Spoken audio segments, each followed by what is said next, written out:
Salut les guerriers. Dans ce podcast, je vais parler d'esclavage, plutôt d'autobiographie de deux esclaves.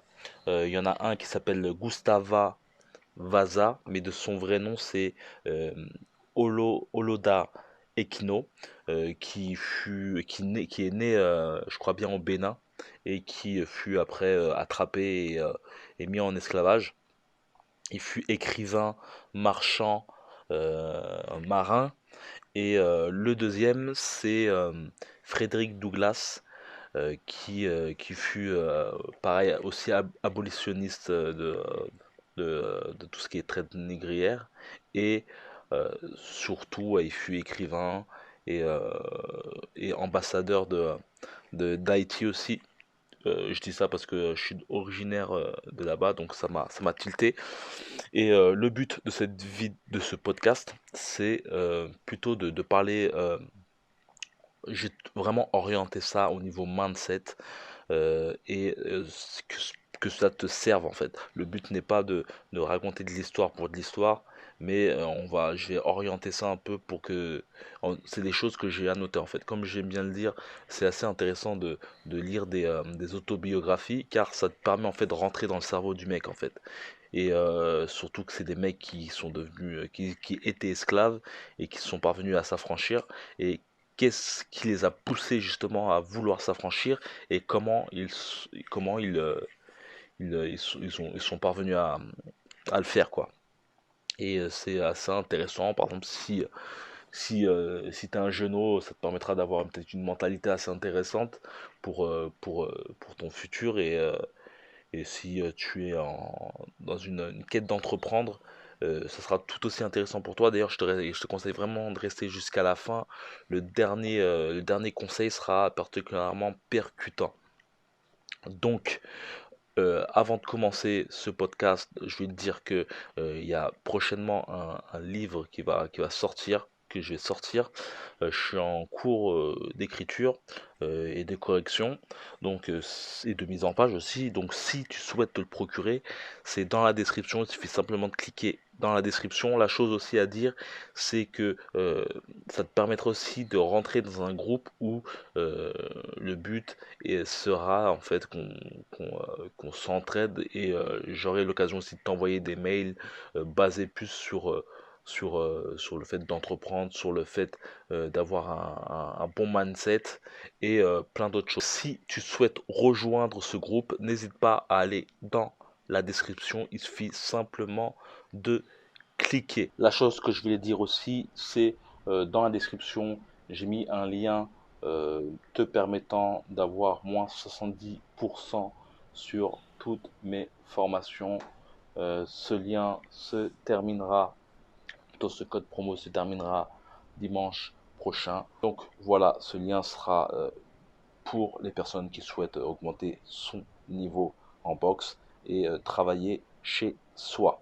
Les points très intéressants que j'ai pu lire dans, dans, ce, dans ces autobiographies, le premier point que je vais mettre en avant, c'est vraiment de connaître ses racines. Et c'est une chose que j'ai pu dire à ma sœur. euh, En fait, c'est une phrase que tout le monde connaît, le fait de connaître ses racines. Et en fait, je lui disais en somme que il était important de connaître ses racines, car les gens pouvaient comment dire, dire que tu étais un pommier, mais en fait, tu étais un oranger. Et pareil, on pourrait dire que ta famille ou ta lignée étaient des sous-espèces, mais en fait, ils étaient plus dignes qu'on pouvait le penser, quoi. Et c'est vraiment une chose importante, même au niveau de, euh, de, euh, de tes parents, connaître, euh, par exemple, si l'un des deux parents sont séparés, savoir pourquoi ils se sont séparés pour éviter comment dire, d'avoir des rancunes qui ne devraient pas avoir lieu, tu vois, et surtout avoir les points des deux personnes, quoi. Et il y a une chose intéressante en fait dans le livre, en 1619, les Noirs qui venaient en Amérique n'étaient pas forcément considérés comme des esclaves en tant que tels, en fait. Ils avaient des contrats comme les Blancs, en fait. En somme, les Blancs et les Noirs étaient considérés pareil, c'était des sortes de... c'était des prisonniers involontaires qui effectuaient un contrat. En fait, ils n'étaient pas payés, ils travaillaient, mais ils ne s'étaient pas payés. Ils avaient un contrat entre 7 et 5 ans.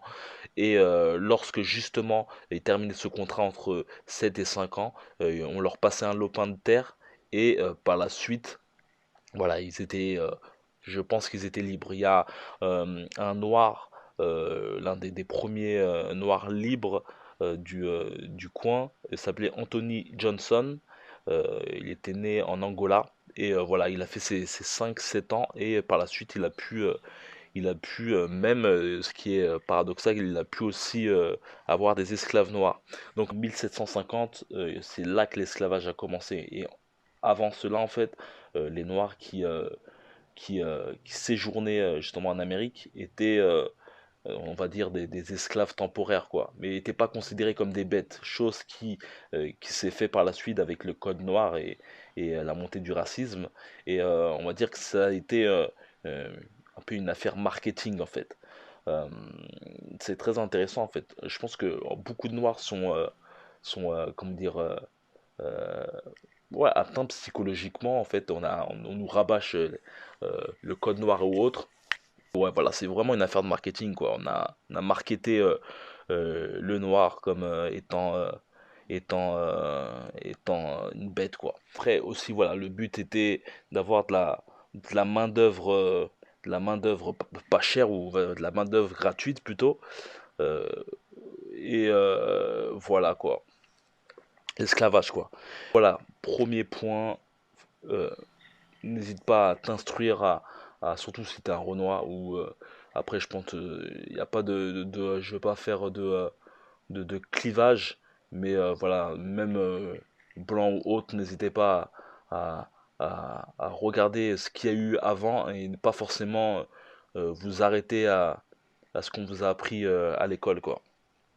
La chose aussi que je voulais te dire, et là ça s'agresse à noir ou blanc, c'est qu'on essaiera toujours de te dénigrer. En plus, avec le terme dénigrer, tu vois le concept.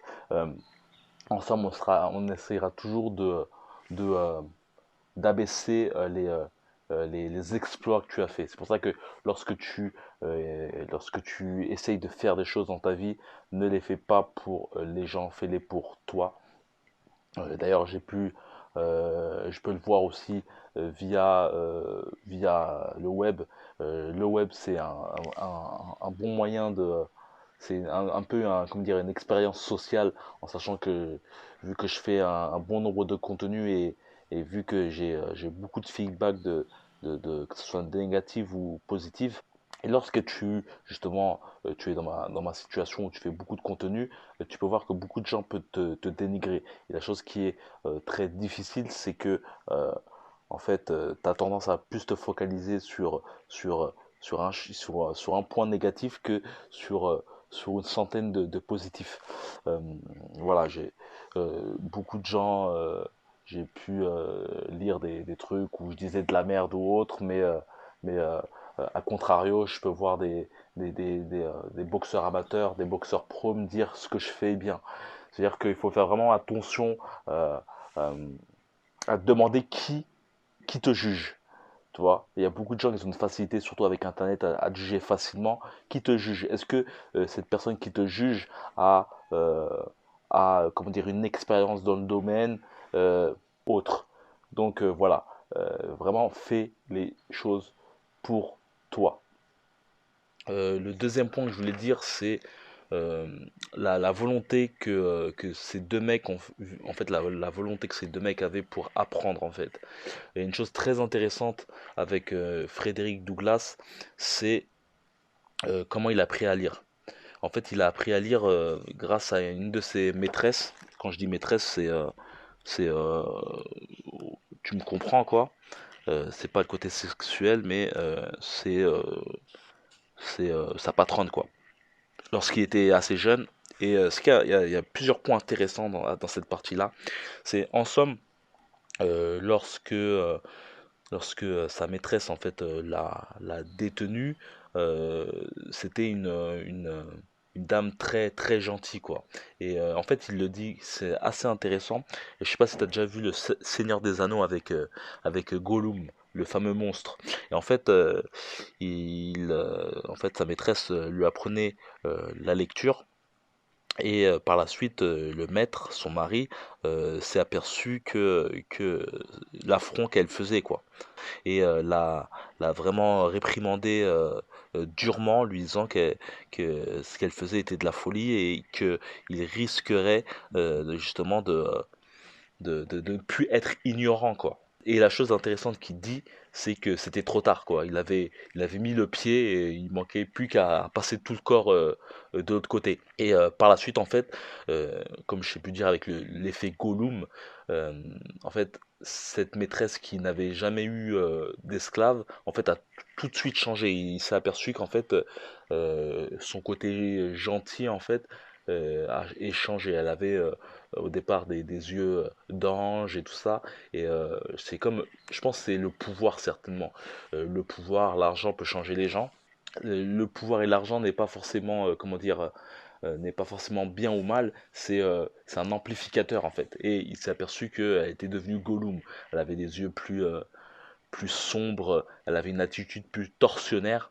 Et par la suite, en fait, lorsque le maître a arrêté tout ça, il ne savait toujours pas lire vraiment parfaitement. Et la chose qu'il a fait en fait, c'est de se servir de des petits jeunes blancs qui sortaient de l'école, des petits jeunes insouciants quoi, des petits jeunes comme lui. À l'époque, il devait avoir peut-être 10 ans, 7 ans, un truc comme ça. Et en fait, bah, quand ils sortaient, ces petits sortaient de l'école, et ben justement, il leur demandait de l'aider à lire quoi. Et une sorte de petite fraternité qu'il y avait entre eux, et ce qui lui a permis d'en apprendre plus. Et voilà, on voit vraiment qu'il avait vraiment une volonté à tout prix de lire, ce qui lui a permis par la suite de, euh, de, de lire des textes religieux, de lire d'autres d'autres bouquins et de déguiser un peu son point de vue et surtout de voir que sa situation n'était pas, n'était pas normale, quoi. Le troisième point très intéressant, c'est le côté vivre ou mourir, quoi. Je pense que le gars voulait aucunement rester esclave et il était prêt à mourir pour ça, en fait. Et c'est certainement l'une des choses qui peut te pousser, il y a que ça qui peut te pousser à l'action, quoi. Il y a une chose intéressante aussi euh, euh, qui peut pousser assez à l'action, c'est de penser justement à, à comment on sera quand on sera vieux si on reste dans cette situation et les regrets qu'on pourrait avoir. C'est des des petites visualisations mémotechniques qu'on peut se donner justement pour se booster si on est dans une situation qui nous déplaît un peu, tu vois. Dernier point que je vais mettre en avant, c'est vraiment le côté vice, déjouer les vices. Franchement, je t'ai pas donné tout ce qu'il a dans ce livre. Franchement, c'est une bombe atomique. Il parle voilà des vacances aussi que les esclaves pouvaient avoir au Nouvel An et à Noël. Et en fait, euh, le but en fait des maîtres était de saouler les mecs quoi. D'une part, ça permettait de, de, euh, de faire une sorte. Il parle de valve de sûreté pour pour éviter d'avoir l'esprit de rébellion.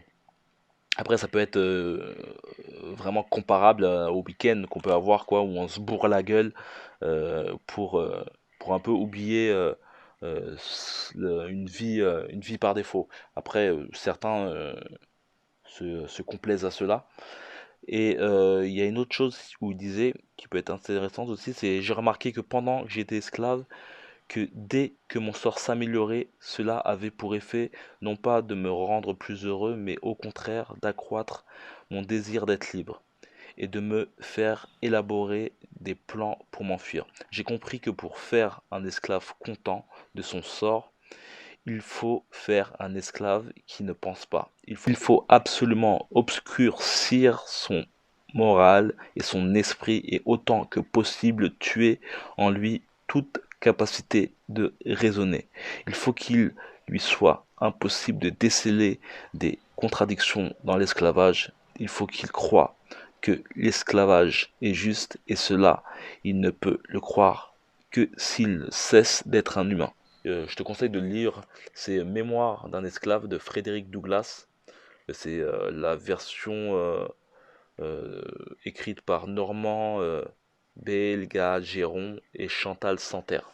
Donc voilà, c'est un petit résumé. Je pense que il y aura vraiment dans le livre que j'ai pu te dire qui sera finalisé très prochainement, il y aura beaucoup de syntaxe un peu plus aiguisée sur le sujet.